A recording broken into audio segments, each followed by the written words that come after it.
हम बात कर रहे हैं बेटा वेक्टर एडिशन की।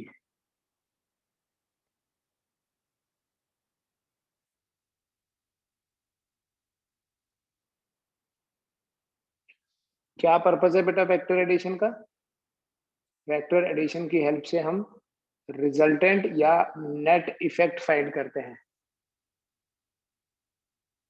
अगर आपके पास दो वेक्टर्स हैं ए एंड बी एंड इन दोनों वेक्टर्स के बीच में एंगल है theta,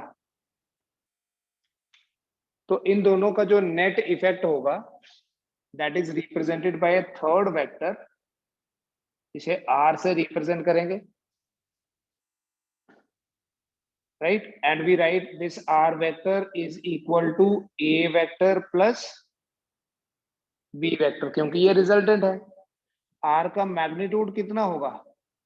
magnitude of r simply r लिख सकते हैं, it is square root of a square plus b square plus 2ab cos theta. और अगर ये रिजल्टेंट यहाँ अल्फा एंगल बनाता है तो tan अल्फा कितना होगा? tan अल्फा होगा बेटा b sin theta divided by a plus b cos theta. इसी के बेसिस पे हमने कुछ स्पेशल केसेस डिस्कस किए कल। क्या स्पेशल केसेस थे? कि अगर थीटा 0 हो, मींस अगर ये आपके पास a है, जहां a खत्म हुआ वहीं से b शुरू हो गया, लेकिन अलोंग द सेम पाथ, ये हो गया थीटा 0। फिर थीटा 180 होने का मतलब क्या है? ये a वेक्टर था हमारे पास, b वेक्टर शुरू तो यहीं से हुआ but along the same line ये b वेक्टर है, ये हो गया थीटा 180। और अगर ऐसे बनाते हैं ए एंड ये है बी, तो ये थीटा है 90 डिग्री। जब भी दो वेक्टर्स के बीच में एंगल 0 होता है, इफ थीटा इज 0, तो आर की वैल्यू आती है ए प्लस बी, और ये बेटा आर की मैक्सिमम वैल्यू है। आर की मैक्सिमम वैल्यू उनको ऐड करके आएगी। इफ थीटा इज 90 डिग्री तो आर होता है square root of a square plus B square. और बेटा अगर थीटा 180 डिग्री है तो आर होता है ए माइनस बी, और ये इस रिजल्टेंट की मिनिमम वैल्यू है। बेटा रिजल्टेंट की मैक्सिमम वैल्यू है ए प्लस बी और मिनिमम वैल्यू है ए माइनस बी। सो वी से ये जो हमारा आर है, इसकी कोई भी वैल्यू ए प्लस बी से ज्यादा नहीं हो सकती और कोई भी वैल्यू ए माइनस बी से कम नहीं हो सकती। रिजल्टेंट की मैक्सिमम वैल्यू होगी ए प्लस बी, मिनिमम वैल्यू होगी ए माइनस बी। जैसे समटाइम्स आपके पास ऐसा क्वेश्चन बनता है कोई, two forces of 5 Newton and 10 Newton, दो फोर्सेस हैं जिनके मैग्नीट्यूड्स हैं, एक का 5 दूसरे का 10,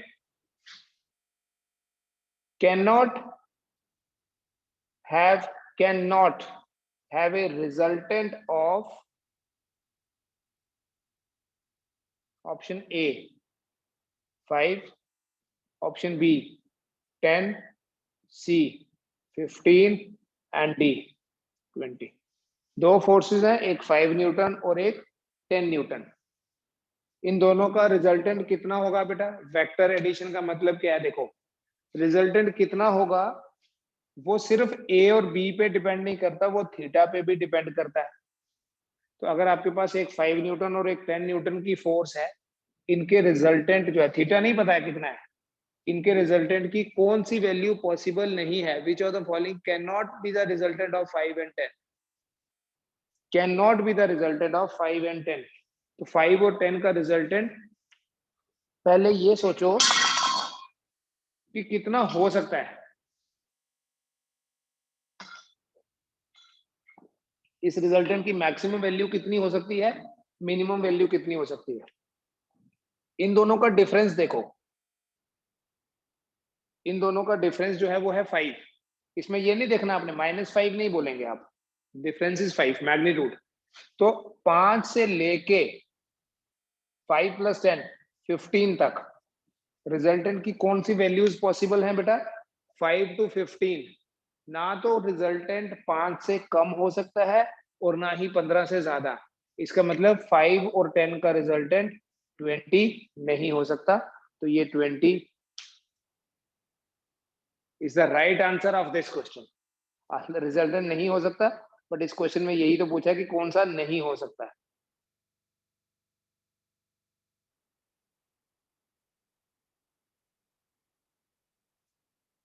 ठीक है, ओ समझ में आ गया बेटा? ये दो वेक्टर्स के रिजल्टेंट को फाइंड ऐसे करते हैं। अभी कुछ शॉर्टकट्स आज हम डिराइव करेंगे। ठीक है, आल तो लेटर ऑन हम यूज ही करेंगे उनको, लेकिन हम डायरेक्टली अभी फॉर्मूला बेस्ड स्टडी नहीं कर रहे, क्योंकि अभी हमारे पास पूरा टाइम है जिसमें एक सॉलिड फाउंडेशन बनाने का। अगर डायरेक्ट फॉर्मूला बताएंगे तो डायरेक्ट फॉर्मूला बताते हैं हम जो 12th के बाद आते हैं पढ़ने के लिए। तो अभी तो आपने 11th 12th पढ़ना है, इसलिए पूरा डेरिवेशन देखिए। आर का वैल्यू कितना होगा? आर मतलब ये आर, मैग्नीट्यूड ऑफ आर। अगर ए का मैग्नीट्यूड और बी का मैग्नीट्यूड दोनों बराबर है, मान लो दोनों ए के बराबर है, मैग्नीट्यूड ऑफ ए भी ए है और मैग्नीट्यूड ऑफ बी भी ए ही है। क्वेश्चन का मतलब देखो क्या है कि अगर आपके पास दो ऐसे वेक्टर्स हैं, बोलने में तो हम बोले ए और बी क्योंकि उनके बीच में एंगल थीटा है, लेकिन दोनों जो एरोज हैं, इन दोनों एरोज की लेंथ बराबर है। ठीक है, ऐसे तो हम बोलेंगे ये ए वेक्टर और ये b vector, but their magnitudes are same, means arrow की लेंथ जो है वो बराबर है। अगर एरो की लेंथ बराबर होगी तो आर का एक्सप्रेशन क्या होगा? ऑफ कोर्स थीटा पे डिपेंड करेगा, है ना? थीटा पे तो डिपेंड करेगा ही। तो मैं यहां पर अगर आर लिख भी लूं तो ये आर कितना होगा, समझना बेटा, समझना। फिर इसके बाद कुछ कंक्लूजन डायरेक्ट बताऊंगा। ठीक है, ये समझ में अगर आया तो मैं लिखूंगा r equal to square root of a square. कुछ बोलना है किसी को?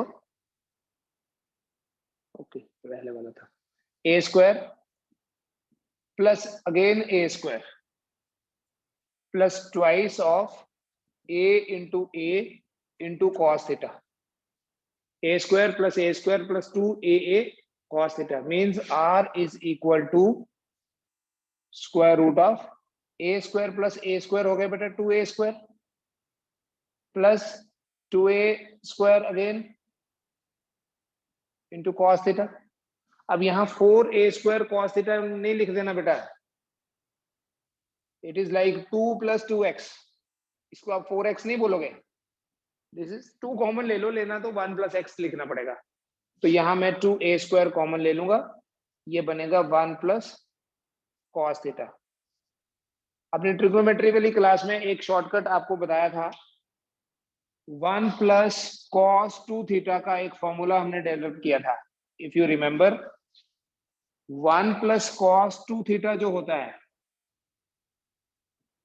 वो होता है बेटा 2 cos स्क्वायर थीटा। ये वाला फॉर्मूला हमने ऐसे देखा था जब cos square theta minus sine square theta को लिखा था। cos square theta minus sine square theta को क्या लिखा था? cos 2 theta. वहीं से ये निकलता है, आप इसको चेक करो, मिलेगा आपको ये। 1 + cos 2 थीटा क्या होता है बेटा? 2 cos स्क्वायर थीटा। अब इसी को देखना है, I will write it as 1 + cos theta.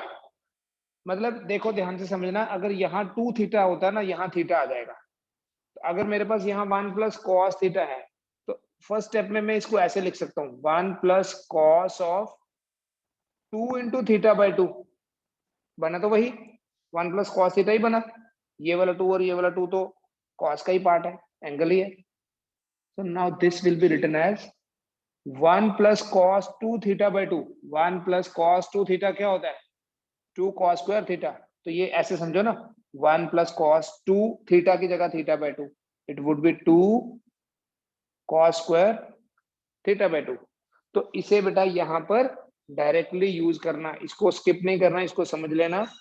Are आपके पास बनेगा square root of twice a square into 1 plus cos theta की जगह क्या लिख लूं, 2 कॉस स्क्वायर थीटा बाय 2। समझ में आ रहा है? ये देखो ये 2 इंटू 2 हो गया 2 का स्क्वायर, ए का भी स्क्वायर है, कॉस स्क्वायर थीटा बाय 2 है, तो पूरा होल स्क्वायर लिख लीजिए, आपके पास फॉर्मूला बन जाएगा, बस कुछ नहीं लिखना और। स्क्वायर लिख सकते हैं बेटा पूरा, देखो 2 square a square cos square theta, square and root cancel करेंगे, स्क्वायर एंड रूट कैंसिल करेंगे, आर क्या बनेगा, यहां कंक्लूजन लिख दूं, आर क्या बनेगा, अगर ए और बी का मैग्नीट्यूड बराबर है, चलिए यहां तक कर लीजिए पहले आप बेटा, अगर ए और बी का मैग्नीट्यूड बराबर है तो आर कितना आ जाता है, 2a cos थीटा बाय 2। इस फॉर्मूले के ऊपर हम काम करेंगे थोड़ा सा भी। दूसरा tan अल्फा भी निकाल लेते हैं, ठीक है, ये मान लीजिए एंगल अल्फा होता है हमारा, आल्सो जो आपका tan अल्फा होगा, tan अल्फा का फॉर्मूला है बेटा b sin theta divided by a plus b cos theta, याद है ना, b sin theta divided by a plus b cos theta. But इस सिचुएशन में हमने a और b को बराबर लिया है, a is equal to b, magnitude, vectors बराबर नहीं है, सिर्फ उनके मैग्नीट्यूड बराबर हैं, तो मैं यहां लिख सकता हूं this tan alpha equal to b sin theta, मैं लिख लूंगा a sin theta divided by a और b का मैग्नीट्यूड बराबर है, divided by a plus a cos theta. ठीक है बेटा, कोई डाउट तो नहीं इसमें? तो tan अल्फा क्या बन गया, यहाँ tan अल्फा बन गया, a कॉमन लेके कैंसिल कर देना, sine theta divided bye 1 plus cos theta, इतना तो पता चला। बट हम इसे और सॉल्व करेंगे, थोड़ा सा ट्रिग्नोमेट्री और इन्वॉल्व करेंगे इसमें। हमारे पास एक फॉर्मूला था ट्रिग्नोमेट्री में साइन 2 थीटा का भी, क्या है sine 2 theta, twice of sine theta cos theta. अगर ये साइन 2 थीटा है तो मुझे बताओ डायरेक्टली अब साइन थीटा क्या होगा, twice sine theta by 2 cos theta by 2 होगा या नहीं, सोचो। यहाँ जो भी एंगल है, if it is 2 theta it is theta, it is theta, if it is theta it will B theta by 2, half होता है ये वाला एंगल। तो आप साइन थीटा की जगह लिख सकते हैं, देखना साइन थीटा की जगह लिख सकते हैं 2 sine theta by 2 into cos theta by 2 divided by 1 plus cos theta, अभी आपको बता दिया मैंने पहले भी, 1 प्लस कॉस थीटा क्या है, 2 कॉस स्क्वायर थीटा बाय 2। मैंने आपको बोला था ट्रिग्नोमेट्री वाला, वो देख लेना video, 2 cos square theta by 2, 2 भी कैंसिल हो जाएगा, एक कॉस थीटा भी कैंसिल हो जाएगा, तो आपके पास tan थीटा बन जाएगा sin theta by 2 divided by cos theta by 2. What will be that? Sin theta by 2 divided by cos theta by 2 will be tan alpha है सर, ये tan alpha, tan theta by 2, तो ये conclusion निकलेगा बेटा, अगर आपके पास tan alpha आ जाता है tan theta by 2, तो इसका मतलब alpha जो है that is equal to theta by 2, alpha is equal to theta by 2. It's a very important result. चलो बेटा फिर से हम काम करेंगे थोड़ा सा वेक्टर एडिशन के ऊपर ही अभी,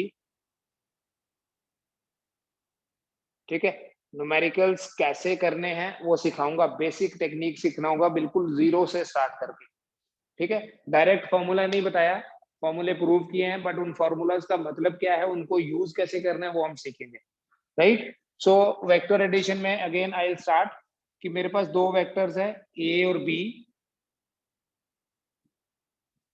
ठीक है, इन दोनों वेक्टर्स के बीच में एंगल है थीटा, और इन दोनों वेक्टर्स का जो रिजल्टेंट है उस रिजल्टेंट को मैं लिखता हूं आर। तो जब हम ये बोलते हैं कि ये रिजल्टेंट है तो इसका मतलब r is equal to a plus b, right. तो ये रिजल्टेंट जो है दो वेक्टर्स का रिजल्टेंट मतलब sum of two vectors is a vector, तो इस रिजल्टेंट का जो मैग्नीट्यूड होता है, क्योंकि ये भी एक वेक्टर है तो इसके पास मैग्नीट्यूड भी है, इसके पास डायरेक्शन भी है, तो इसका जो मैग्नीट्यूड है that is equal to simply r भी लिख सकते हैं, magnitude is equal to square root of a square plus B square plus 2ab cos theta, और डायरेक्शन के लिए हमने tan alpha b sin theta divided by a plus b cos theta. फिर अभी हमने क्या देखा, समझना बेटा कि हमारे पास वैसा रिजल्ट क्यों आता है। अगर a और b का मैग्नीट्यूड बराबर है, a का मैग्नीट्यूड भी a के बराबर, b का मैग्नीट्यूड भी a के बराबर, अगर a और b का मैग्नीट्यूड बराबर होता है तो हमारा ये जो r का मैग्नीट्यूड है, अभी डायरेक्ट लिखेंगे, that becomes 2a cos theta by 2, और अल्फा बिकम्स या tan alpha becomes tan theta by 2, तो अल्फा आ जाता है हाफ। अब समझो बेटा इसका मतलब क्या है। अगर दो वेक्टर्स का मैग्नीट्यूड बराबर है बेटा, ये a वेक्टर ये b वेक्टर, दोनों एरोज की लेंथ बराबर है, तो बोलेंगे दोनों वेक्टर्स का मैग्नीट्यूड बराबर है। तो अगर इन दोनों वेक्टर्स का मैग्नीट्यूड बराबर है, ये जो रिजल्टेंट होता है, ये रिजल्टेंट कितना एंगल बना रहा है, सोचो, ये रिजल्टेंट बना रहा है थीटा बाय 2। अल्फा कितना है, थीटा बाय 2, मतलब यहां से लेके यहां तक तो थीटा था, लेकिन ये है थीटा बाय 2। तो अगर बेटा ये थीटा बाय 2 है, what will be the other part, ये कितना होगा सोचो, ये भी तो थीटा बाय 2 होगा। इसका मतलब ये हुआ कि अगर दो वेक्टर्स का रिजल्टेंट बराबर है, मतलब देखो जैसे रिजल्टेंट नहीं, सॉरी मैग्नीट्यूड, ये एक ये दूसरा, दोनों की लेंथ बराबर है, तो इनका जो रिजल्टेंट होगा वो सेंटर में होगा। कितना होगा वो तो एंगल पे डिपेंड करता है ना, कहाँ गया ये, कितना होगा वो तो एंगल पे डिपेंड करेगा, लेकिन होगा किधर, सेंटर में होगा। अगर दोनों वेक्टर्स का मैग्नीट्यूड बराबर है तो रिजल्टेंट सेंटर में होगा। अब मुझे बताओ, बस डायरेक्ट बताना विदाउट कैलकुलेटिंग एनीथिंग, ये मेरे पास दो वेक्टर्स हैं, एक है a और एक है b। ऑब्वियसली सामने दिखाई दे रहा है कि a का मैग्नीट्यूड ज्यादा है, तो इनका अब की बार जो रिजल्टेंट आएगा r, वो a के ज्यादा पास होगा कि b के ज्यादा पास होगा। मतलब अगर मैं बोल दूं ये एंगल अल्फा, अगर तो अल्फा थीटा बाय 2 है तो इसका मतलब सेंटर पे। तो यहां पर अगर a का मैग्नीट्यूड ज्यादा है as compare to magnitude of b, तो अल्फा जो है वो थीटा बाय 2 से ज्यादा होगा या कम होगा, सोचिए। अल्फा ये वाला एंगल है बेटा। अगर दोनों वेक्टर्स का मैग्नीट्यूड बराबर नहीं है तो ये रिजल्टेंट ये बड़े वाले वेक्टर की तरफ होता है, ठीक है। सो ये अगर थीटा बाय 2 है तो ये उससे नीचे होगा। In this case the alpha will be less than theta by 2। लेकिन अगर a का मैग्नीट्यूड कम और b का मैग्नीट्यूड ज्यादा है, तब रिजल्टेंट उसकी तरफ होगा जिसका मैग्नीट्यूड ज्यादा है।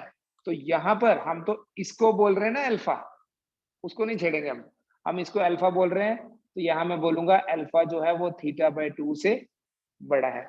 सिर्फ डायरेक्शन की बात कर रहा हूं बेटा मैं अभी, सिर्फ डायरेक्शन की बात करके ये कंक्लूजन निकाला हमने कि अगर दो वेक्टर्स का मैग्नीट्यूड बराबर होगा तो रिजल्टेंट सेंटर में होता है।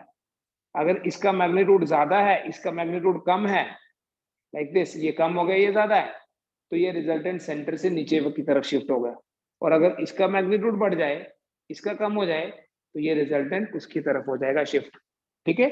दो वेक्टर्स का रिजल्टेंट किसके ज्यादा पास होता है, जिसका मैग्नीट्यूड बड़ा हो, राइट। अगर दोनों का मैग्नीट्यूड बराबर है तो हमने प्रूव किया दोनों का अगर मैग्नीट्यूड बराबर है तो रिजल्टेंट जो है वो सेंटर में होता है। फिर आगे बेटा हम जो ये वाला केस निकाला कि अगर a और b का मैग्नीट्यूड बराबर है, बेटा जिसे हम क्या निकाला मैंने, magnitude of a is equal to magnitude of b, इसको a बोला है। जिसे हम r वेक्टर का मैग्नीट्यूड बोल रहे हो बेटा, उसे हम a प्लस बी का मैग्नीट्यूड भी तो बोल सकते हैं, क्योंकि r वेक्टर ही तो a प्लस बी है। तो अगर a और b का मैग्नीट्यूड बराबर है तो a प्लस बी का मैग्नीट्यूड होता है twice a cos theta by 2। अब यहां देखना, यहां हमारे पास डिफरेंट केसेस हैं जिनको हमने याद रखना है। आप करके दोगे मुझे अभी, इस सिचुएशन में सब केस आ गया। अगर थीटा 0 है, अगर थीटा 90 है, अगर थीटा, चलो ज्यादा लेते हैं थोड़े, 60 ले लेता हूं, 0, 60, 90, देन अगर थीटा 120 है और अगर थीटा की वैल्यू 180 है, for all these cases what will be the magnitude of r? बताएं। मैं डायरेक्ट बताऊंगा बेटा, आप मुझे बताना कौन सा आप नहीं कर सकते हैं। अगर थीटा की वैल्यू 0 होगी तो आपका जो आर आएगा that will be equal to twice of a, r will be equal to 2a। अगर आप थीटा को 60 डिग्री लेते हो तो आर बनेगा a√3। थीटा अगर 90 लोगे तो आर बनेगा a√2। थीटा अगर 120 लोगे तो आर बनेगा a के बराबर, और थीटा 180 लोगे तो आर बनेगा 0। टेल मी कौन सा नहीं कर सकते आप, इनमें से कौन सा नहीं होगा? सो डायरेक्टली बेटा याद रखेंगे कि अगर दो वेक्टर्स हैं आपके पास ए और बी, और इन दोनों वेक्टर्स का मैग्नीट्यूड बराबर है, ए के बराबर ले लिया मैंने, रिजल्टेंट का फॉर्मूला बनता है r equal to twice a cos of theta by 2। अगर इन दोनों वेक्टर्स के बीच में एंगल 90 डिग्री है, देखो बोलने में तो हम बोलेंगे ये ए है और ये बी है, हम ये नहीं बोल सकते कि दोनों वेक्टर्स बराबर हैं, बिकॉज बेटा वेक्टर्स तब बराबर होते हैं जब डायरेक्शन भी सेम हो। तो यहाँ तो 90 डिग्री है, तो इन दोनों का जो रिजल्टेंट है वो होगा सेंटर में, क्योंकि ए और बी का मैग्नीट्यूड बराबर है, रिजल्टेंट होगा सेंटर में। और कितना होगा, आप यहाँ पर देखो ये बी है तो ये भी बी होगा।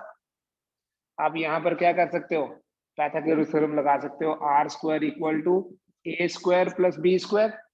सो r square is equal to a square plus A square, क्योंकि ए और बी बराबर है, विल बिकम 2a स्क्वायर। तो आर बनेगा a√2। अभी जो प्रूव किया, रिजल्टेंट की मैक्सिमम वैल्यू अगर आप यहाँ देखो, इन दोनों का जो रिजल्टेंट है, कौन से दो वेक्टर जिन दोनों का मैग्नीट्यूड बराबर है, इनका जो मैक्सिमम रिजल्टेंट है that is 2a। R max क्या होता है,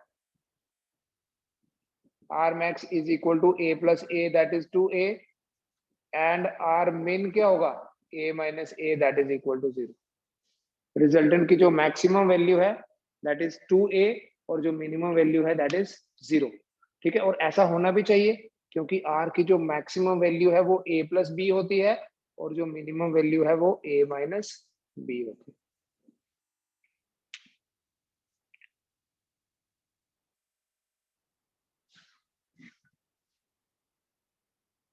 ठीक है, तो ये वेरीफाई हो गया।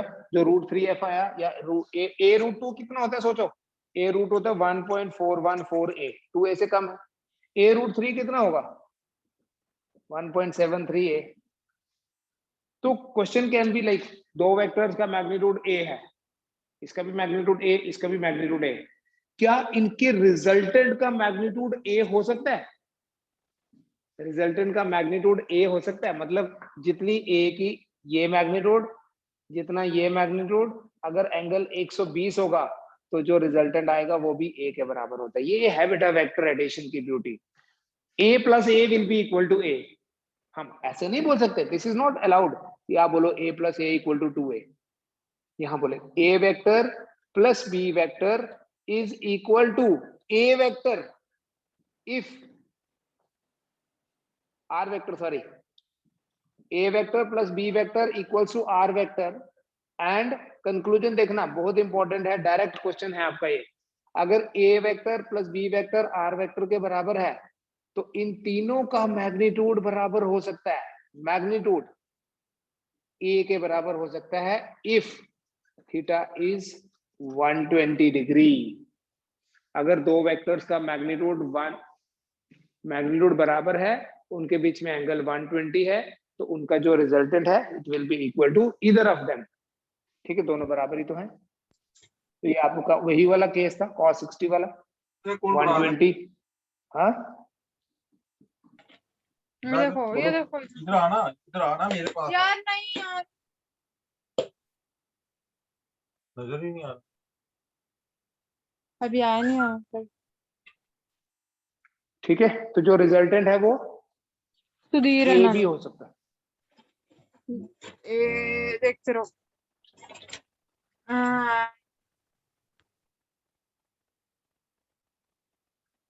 उसके बाद देखो बेटा, सपोज करो एक क्वेश्चन दे रहा हूं, एक क्वेश्चन से स्टार्ट करते हैं। आप लिख लीजिए चाहे question, the sum of two vectors is, लिख लीजिए या मैं लिखता हूं, the sum of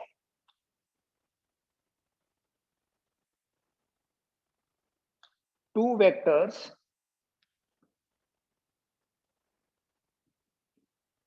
is 13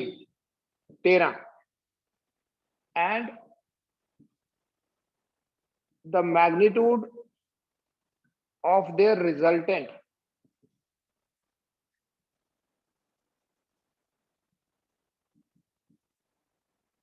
is 18। दो वेक्टर्स का सम है 13 और उनके रिजल्टेंट का जो मैग्नीट्यूड है वो है 18। अब क्वेश्चन इस तरह से है कि if the resultant is,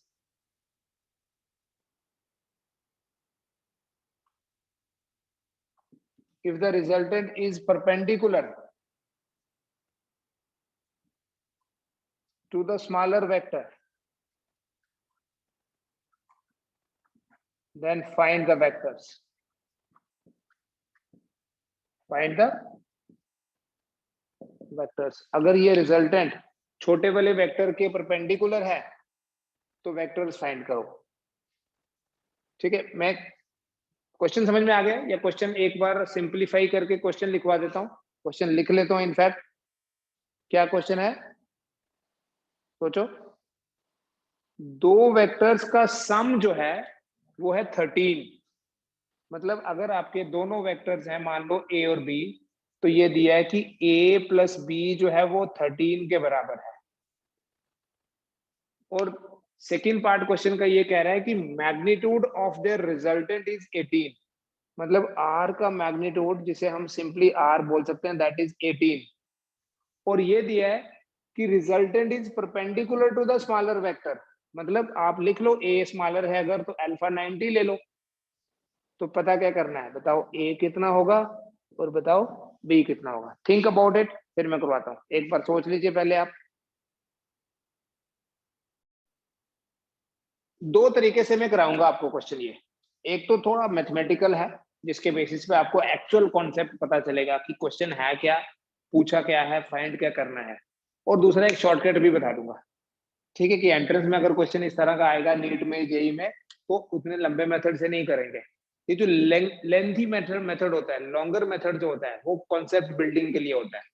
and once you have built the concept, तो आपको वो शॉर्टकट लगाना आसान लगेगा। ऐसे शॉर्टकट तो सारे लगा लेते हैं, शॉर्टकट में होता ही क्या है, फॉर्मूला होता है, वैल्यू पुट करनी है। But reason behind that shortcut, या अगर उसकी जगह क्वेश्चन में थोड़ा सा ट्विस्ट हो गया अगर कभी, तो फिर वो शॉर्टकट नहीं लग पाएगा जो आप उसी पर्टिकुलर क्वेश्चन के लिए करके गए थे। ठीक है, इसलिए थोड़ा सा मैं अभी प्रेफर ये करूंगा कि आप कॉन्सेप्ट भी समझेंगे, मतलब क्या है। ए और बी का सम दिया है 13, मैग्नीट्यूड आर दिया है आपके पास कितना, 18। देखो पहली चीज कि हमारे पास ये जो इंफॉर्मेशन दी है अल्फा इक्वल्स टू 90 डिग्री, हमारे पास tan अल्फा का फॉर्मूला क्या था। If you remember, tan alpha का फॉर्मूला है b sin theta divided by a plus b cos theta. कोई डाउट तो नहीं है बेटा इसमें, tan अल्फा क्या है, b sin theta divided by a plus b cos theta. तो क्या हम ये बोल सकते हैं कि tan 90 is equal to b sin theta over a plus b cos theta. ठीक है, क्योंकि अल्फा जो है वो 90 डिग्री है। बट tan 90 तो इंफिनिटी है। इसका मतलब ये हुआ, अब इंफिनिटी कब आता है हमारे पास, देखिए अब इसमें लॉजिक है। अगर p बाय क्यू इंफिनिटी के बराबर है, तो इसका मतलब एक ही ऑप्शन है कि Q 0 होगा। जब भी डिनोमिनेटर में 0 होता है तो वो वैल्यू इन्फिनिटी आती है। तो यहाँ एक इंफॉर्मेशन जो आपको मिल रही है वो ये है कि a प्लस कॉस थीटा जो है वो 0 होना चाहिए, क्योंकि ये इन्फिनिटी है। पता चला बेटा? a plus B cos theta कितना होना चाहिए? 0। नाउ यहां से हम ये भी तो बोल सकते हैं that a equal to minus B cos theta. ठीक है, मैं लेंथियर मेथड बता रहा हूँ। ठीक है, इससे आपको ये वाला कॉन्सेप्ट पता चल गया कि अगर थीटा 90 है, tan 90 इन्फिनिटी होता है, तो कोई भी फ्रैक्शन अगर इन्फिनिटी आ रहा है तो मतलब डिनोमिनेटर 0 डिवाइडेड बाय q होगा ना, वो तो 0 होगा, बट p डिवाइडेड बाय 0 होगा तो वो इन्फिनिटी होता है। ठीक है, ये तो बिल्कुल बेसिक बात है, ये अलजेब्रा में भी बताया वैसे आपको। So a equal to minus B cos theta. हमारे पास जो रिजल्टेंट है r का फॉर्मूला है क्या, जो हमने कल भी किया, r is equal to square root of a square plus b square plus 2ab cos theta. है ये नहीं है? बोलो, यही है फॉर्मूला। अब ये जो b cos थीटा है, ध्यान से देखते जाओ, न्यूमेरिकल करने का फुल टेक्निक देखिए, कोई शॉर्टकट नहीं है। a square plus b square plus 2a, तो बेटा b cos थीटा की जगह क्या लिख लूं? माइनस a लिख लूं, ऐसे चलेगा ना? माइनस a लिख लूं, 2a इंटू माइनस a। ठीक है बेटा, देखिए ध्यान से, हो गया आपका क्वेश्चन अभी बातों बातों में ही। a square plus B square minus 2a square, right? So r is equal to square root of B square, ये a square minus 2a square है, दिख रहा है?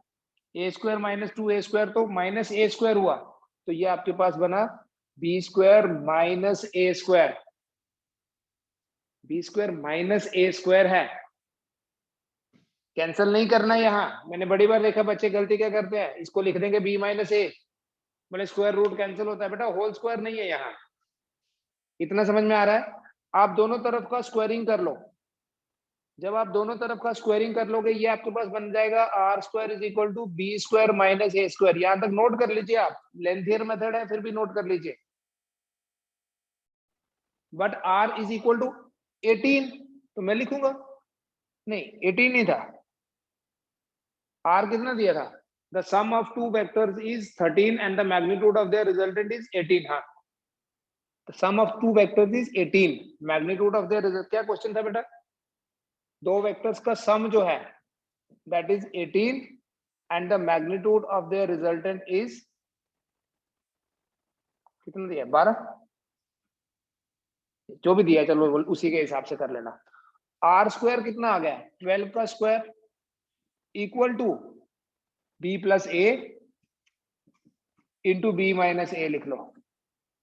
लिख सकते हैं बेटा b plus a into b minus a, so ये 144 हो गया। बी प्लस ए दिया हुआ था 18, बी माइनस ए आ गया इधर, ये B plus a into b minus ए कहां से आया? B square minus A square, तो यहां से b माइनस ए आपके पास निकला 144 divided by 18 which is equal to 8। b plus a पहले से ही दिया है क्वेश्चन में, the sum of two vectors is 18 and the magnitude of the resultant is 12। कुछ और वैल्यू होगी तो और वैल्यू लिख लेना, यहां इसी हिसाब से कर दिया मैंने। तो आपके पास देखो b माइनस ए कितना बना? 8, और b प्लस ए कितना दिया हुआ है? 18, ये गिवन है। तो इन दोनों को ऐड करना बेटा, जब आप इन दोनों को ऐड करोगे तो b और b ऐड होके बनेगा 2b minus A plus A will be 0 equal to 26, तो b हो गया 13। आप किसी भी इक्वेशन में डाल देना, इसी में डाल दो, तो आप a के लिए सॉल्व करना, a आ जाएगा 5। तो आपका आंसर क्या है? b is 13, b is 13 and a is 5। ठीक है, थोड़ा लेंथी है बट कॉन्सेप्ट बिल्डिंग है। डायरेक्ट कैसे करेंगे इस तरह के क्वेश्चन को, इसमें कोई डाउट तो नहीं है? इस तरह के क्वेश्चन को डायरेक्ट भी कर सकते हैं। डायग्राम देखना बेटा, एक वेक्टर एडिशन पढ़ लिया है, वेक्टर एडिशन के बेसिस पे ही बता रहा हूं। दो वेक्टर्स हैं आपके पास ए और बी, ए बी बड़ा, क्योंकि हमने इस एंगल को लिया है 90, ये आ रहा है। क्या क्या दिया है, b प्लस ए या a प्लस बी दिया हुआ है क्वेश्चन में ही 18 है, ठीक है। और r कितना दिया हुआ है, r इज इक्वल टू 12। ये डायग्राम बना ली मैंने। इस डायग्राम में ये a वेक्टर हमारा स्मॉलर वेक्टर है, ये b वेक्टर थोड़ा कंपैरेटिवली बड़ा ले लो चाहे आप, ठीक है। ये बेटा अगर b वेक्टर है, पहले दिन वेक्टर में एक चीज बताई थी, जब भी हम किसी वेक्टर को पैरेलल मूव करते हैं वो सेम रहता है। तो यहाँ b वेक्टर है, यहाँ भी b वेक्टर ही होगा, पैरेलल मूव कर लिया। बट ये शॉर्टकट तभी लगा ना जब थोड़ा सा आपका लाइक बेस बन चुका है, डायरेक्ट शॉर्टकट पे काम नहीं करना है। ये आपके पास r हो गया, ये a हो गया, ये b हो गया, तो आप इसे ज्योमेट्रिकली समझो। आप ये आपके पास आ गया r, ये आपके पास आ गया a, और ये आपके पास आ गया b, ठीक है। ये एंगल 90 क्वेश्चन में ही दिया हुआ है। तो मैं यहाँ PG3 अप्लाई कर सकता हूँ। I can say B square equal to R square plus A square, या नहीं? तो आर स्क्वायर कितना हो गया, B square minus A square. देखो वो हाँ इतना मैथमेटिक्स किया था तो यहाँ पहुंचे थे। आर स्क्वायर हो गया 144 equal to b plus a into b minus a. कहाँ से आ रहा है ये, फॉर्मूला है, सिंपल अलजेब्रिक फॉर्मूला है। So 144 is equal to b plus a दिया है क्वेश्चन में 18, बी माइनस ए। तो b माइनस ए कितना आ गया, b माइनस ए आ गया 144 डिवाइडेड बाय 18, तो b माइनस ए आ गया 18 चौके 72 होता है, ये 8 हो गया। b प्लस ए दिया था 18, b माइनस ए आपने निकाल दिया 8। दोनों इक्वेशन को सॉल्व करना है। b आपके पास आ जाएगा 26/2 13, और a आ जाएगा 18 माइनस 13 दैट इज 5। अभी पूछिए क्या पूछना क्वेश्चन, एनी क्वेश्चन।